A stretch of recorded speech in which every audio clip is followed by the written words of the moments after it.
Benno Wolf was not a professor, as we heard. He was just a doctor. Benno Wolf was born in 1871 in Dresden, this city heavily bombarded in the Second World War, and he was killed by the Nazis in 1943 he was a Jew. And the second thing is he had one of the largest material in Germany on cave maps and cave informations.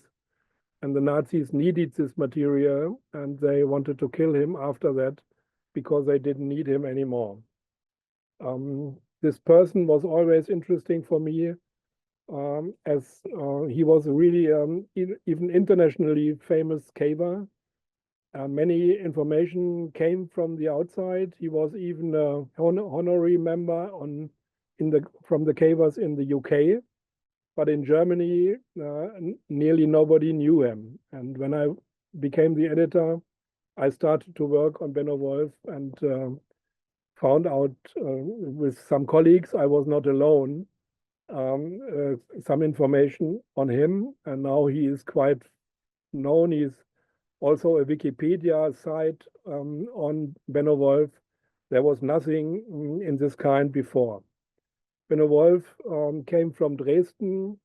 His family was Christian, but they had Jewish ancestors. And this was the argument for the Nazis later on to kill him. He studied law in Freiburg, in Munich, and in Berlin. And he made his PhD in Leipzig, in the University of Leipzig, 1896. And his caving interest arose quite early. We can date it for the year of 1898. Then he became a judge in Elberfeld in North Rhine-Westphalia. And there, in North Rhine-Westphalia, he went into his first caves. There's much material, even reprinted by colleagues of mine on that time. And he made systematic caving in an area there that has never been worked on before. Later, he became a judge in Berlin, the court number 2 in Berlin, and he worked on conservation, also on cave protection. His honorary work in the Prussian Nature Conservation Office led to the first, we call it in the literature, small German nature conservation law in 1920. And Benno Wolf was a guy, not like many people today in the public service. He was not only geological thinking, he was biological thinking, he had a landscape thinking. What we today is not that present anymore, because we have this specialization in biology, in geology, etc., even different ministries working on these things. Benno Wolf was a panhistor, as we call it in old words. He looked at the cave in the environment and in the complete juristical environment too. And then he also started international caving. He became member of caving clubs Hades and Triestini and others in Italy, in the later Yugoslavia, etc. He was quite famous for vertical caving. He often went there alone, quite crazy. Looking from today, we find his remnants deep in the cave. We found pieces of Berlin papers in Yugoslavian caves, and we know that Benno Wolf was active there. He was a worldwide authority in caving techniques and science, and he was a genius in networking. So his thinking was not only in caving, but he got to politicians. It was easy for him. He was in Berlin.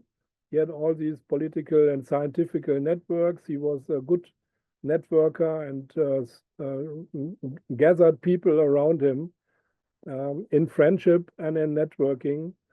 And so he helped in 1922 to found the main association of the German cavers in Steiermark, in Austria today.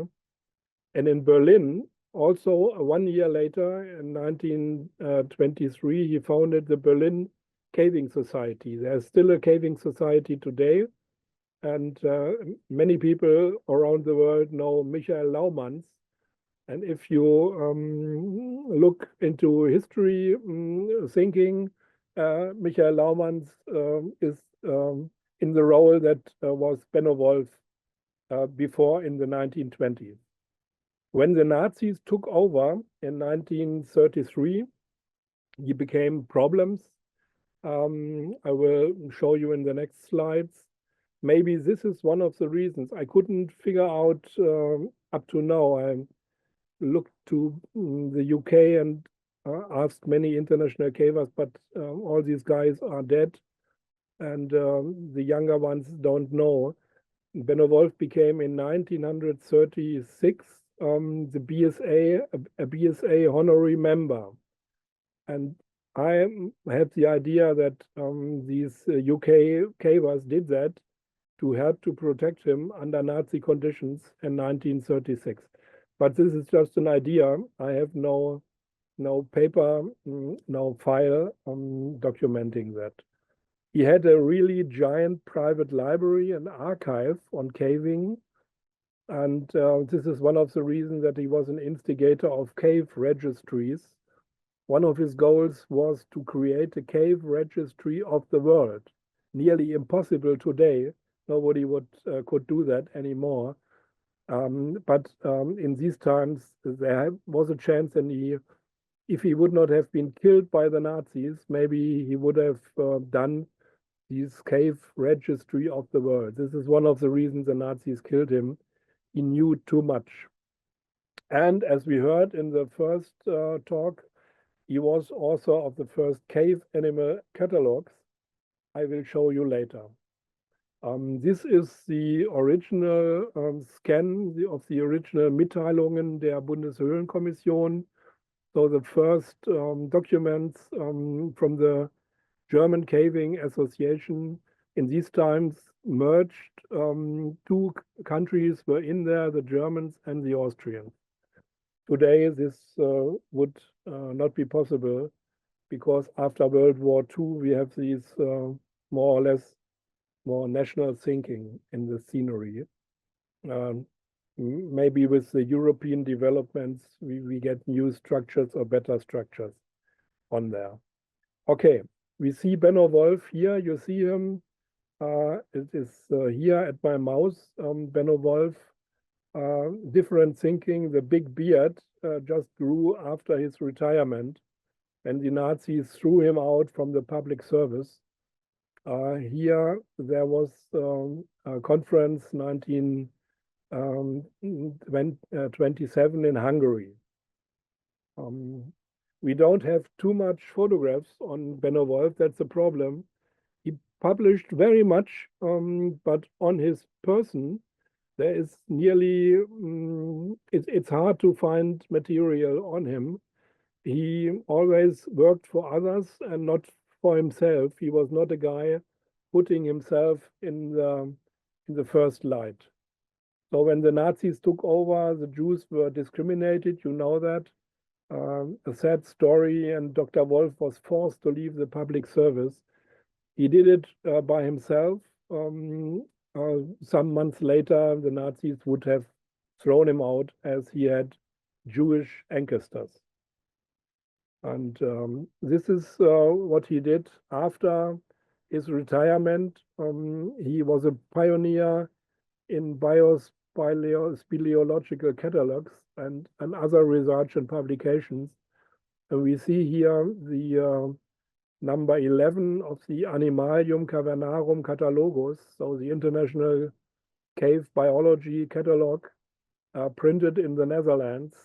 His printer and friend also was forced to go out, to emigrate from Germany to the Netherlands, and later on he died there. So as a second sad story beneath Benno Wolf, we didn't look at this story up to now.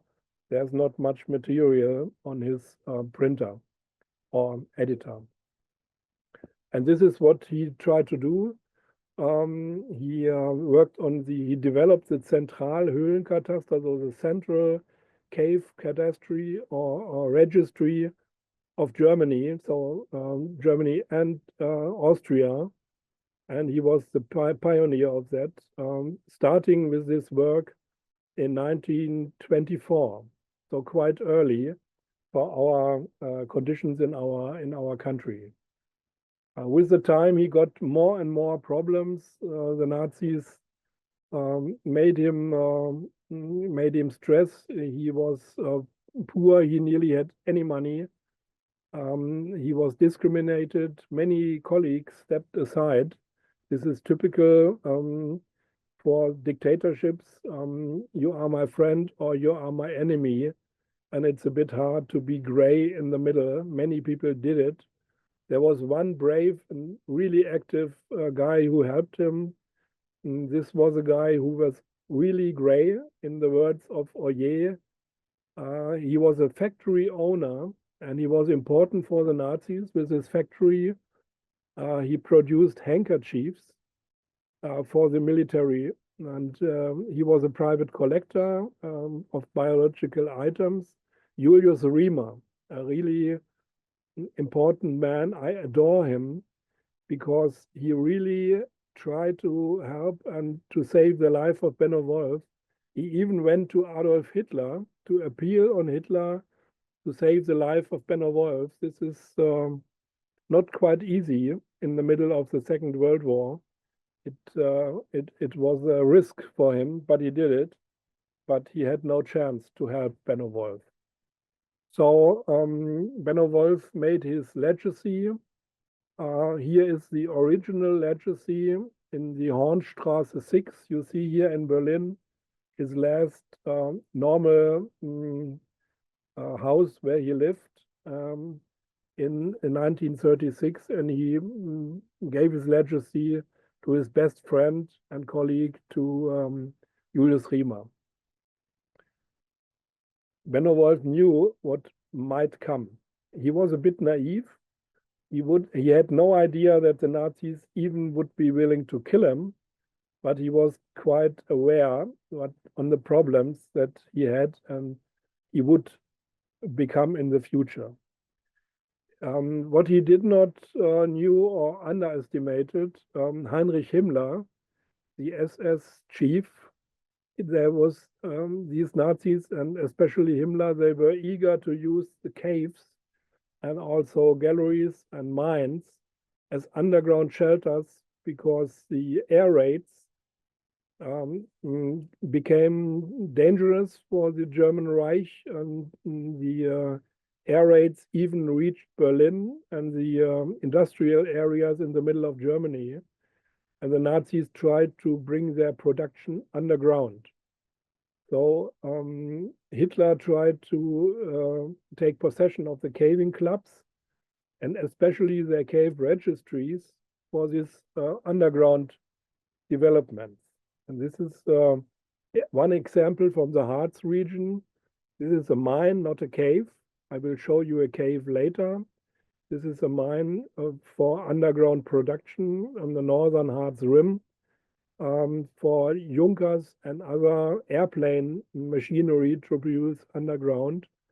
And in this special situation, the SS wanted to have all material from Benno Wolf. And so they went into his living room, and they took him away later then to the concentration camp. I will tell you later this story, and they got his material. And the material is lost. Nearly nothing is to be found up to now. We are still looking around. We found his library, some books, but not his caving material and his cadastry material. There was a forced relaunch of German caving under Nazi conditions. It's a bit different to what we just heard from Spain. There was not too much extra money or effort put into caving. The Nazis just tried to streamline the German cavers, but they did not helped them or gave them extra money, etc. They just used them as propaganda association, but within the brown Nazi line. We are talking now about the year 1941-42. And in 41, Rima was really gray, in the words of Oyer. He even was willing to help his friend to go to the SS Ahnenerbe. So he tried to play with the devil. He was only willing to do that. We know that from the files for one purpose. He hated the Nazis. We have his diary, and extremely good. We know that how he hated the Nazis, but this was just intern and privately. Officially, he got to the Ahnenerbe and said, Mr. Wolf is very important for you, and we have material for you, but it takes time, and we need some money for that, and we need more time, etc. A tactic to prolong the life of Benno Wolf. On the long run, it did not work. Okay, so to confiscate his library at the end, when Julius Riemer had no effort, they went into his rooms, they fetched the cave literature and the registries. They brought Benno Wolf, he was 71 then. He was arrested by the Gestapo, and then he brought him to a concentration camp. Riemer protested against that and finally laid down all his official functions in the German caving scene, but again without any effort. He himself was not brought to a concentration camp. The Nazis needed him and his production, but Benno Wolf, he could not save him. Wolf was deported from Berlin on the 17th elderly transport out of Berlin to the concentration camp Theresienstadt, Terezin, now in Czechia, in the Czech Republic. And there he died half a year later. We have no information how he died, but I will show you in the next slide a sketch. Nearly nobody survived this concentration camp. Maybe he was actively killed, maybe he just starved, maybe he was ill, we don't know it. It's a typical death in a concentration camp. Let the people die. Not everybody went into gas chambers. Some just starved and passed away. He died on January the 6th in 1943. None of the colleagues in Germany knew where he was. They could not help him. We know it from the diaries from some other colleagues like Dr. Stolberg. They just wrote down, we don't know where Benno Wolf is hidden. After 45, and I was born in 55, so typical post-war German youngster, 10 years after the end of the war, I was born. And I belong to the generation that always asked the parents, please tell us a little bit on the Nazi time. And my fathers, my mothers, also our fathers, our mothers, and grandpas, etc., nobody was really open to talk on this time. And that's the reason that my generation started to look by themselves after this history. And that's the reason that we started the work on Benno Wolf, and we even dedicated him a prize, the Benno Wolf Prize, that is now 30 years old. If you look at this sketch, it was secretly done and it was hidden. They buried it underground in the soil. And after 45, after the end of the Nazi time, they dug it out again. This sketch, it shows Jews coming from Germany, incoming Jews to the Theresienstadt concentration camp. just shortly after their arrival. And if you look at the middle, in the middle of that sketch, there's a person here that is astonishingly similar to Dr. Benno Wolf. He must not be it, but when I found this in the literature, this picture, just imagine this is the situation he was in there. Half a year later, he was dead. It was done by a prisoner that survived. This prisoner who made the sketch, he survived Theresienstadt. Today, Theresienstadt or Theresien is a memorial and a ghetto museum. I have not been there. I must go there now. I'm retired now and have a bit more time. Maybe we find some more information on Benno Wolf. But the guys in the ghetto museum, they wrote us that they just have the date of his death and not more information on Benno Wolf. But the name is in the files, so we exactly know when he died. This was his last station in the life of Benno Wolf. So just to give you an example of one of these caves where underground production was, I'm talking the second part of my talk on some underground weapon production in World War II, and I took the example of the Heimkehle cave. It's a gypsum cave. Bärbel Vogel knows this cave, maybe not inside, but she knows it very well from our work there in the South Harz foreland. It's a visitor cave today. And this is one of the sketches our ancestors did on the cave. Here's the entrance. There's a restaurant here. Here's the yes, the entrance is here, and you're coming out here. It's a quite long, one of the largest gypsum and anodate caves in Germany. The two largest ones are this that you can visit as a show cave is the Segeberger Kalkberg cave in near the border to Denmark, and here in the Harz area the Heimkehle cave. And one of the rare photographs, it was forbidden to make private photos in that Nazi time, but we managed to get some files from private archives. This was the refunctioning of the Heimkehle gypsum cave as a workshop for weapon production, underground weapon production. The company Junkers in German, they were bombed in their city of Dessau, and their typical situation, I talked about that, they try to go underground to be safe from the Allied bombings, and even forced labor was done there. This is a motive from that time inside the Heimkehle cave. You see a railway there.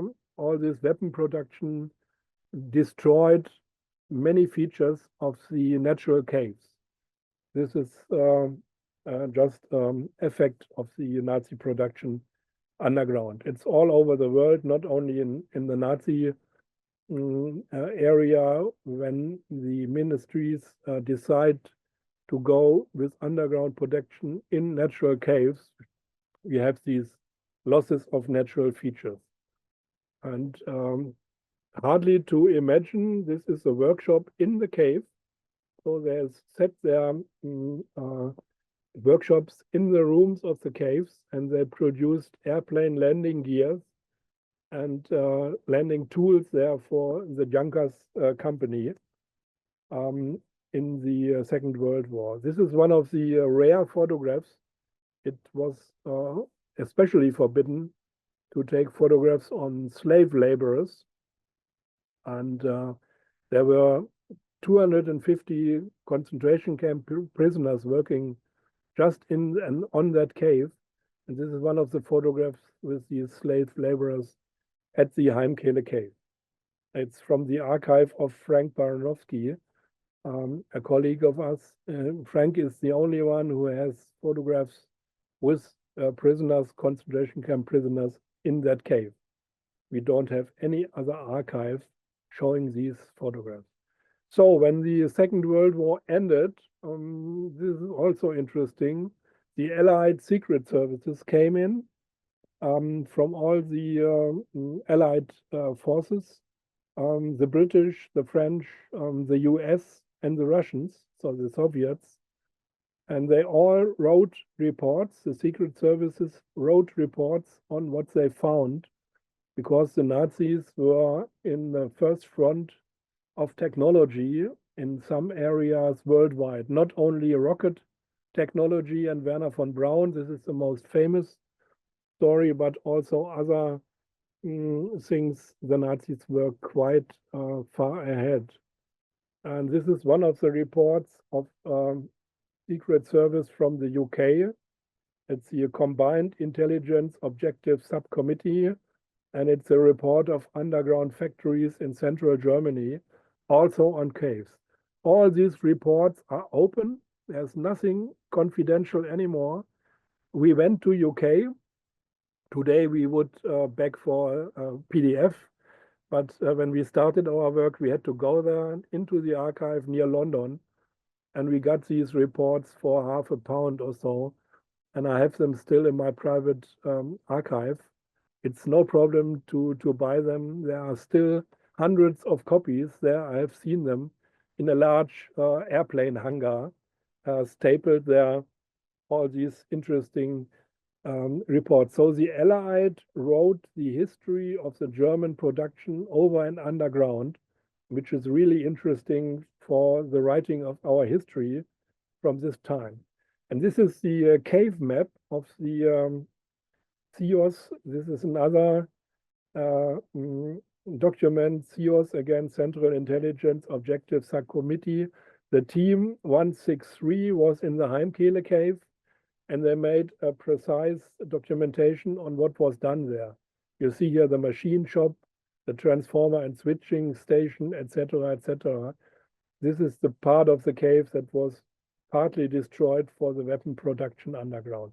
You can still see it today. And I will show you a photograph. This is the restoration of the cave.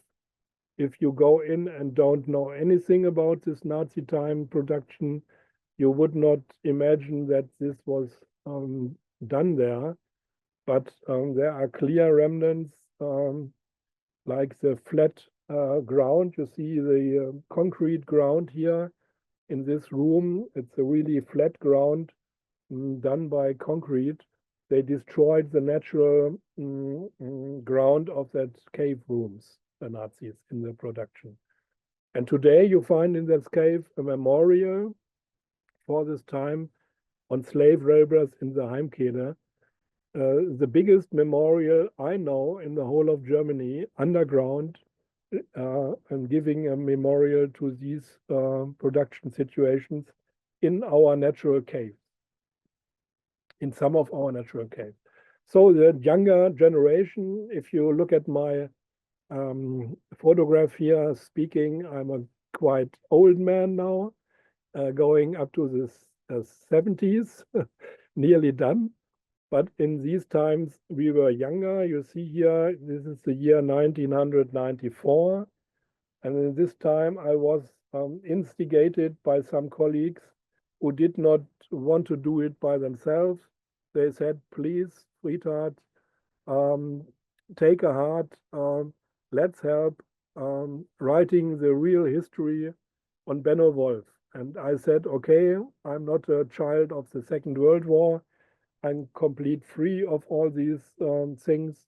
I write and I try to trigger that the Federation of the German Cavers honors Dr. Benno Wolf. And there was some discussion. The discussion went from 1994 to 1995. You see it here. And in 1995, the Benno Wolf Prize was created, so 30 years ago.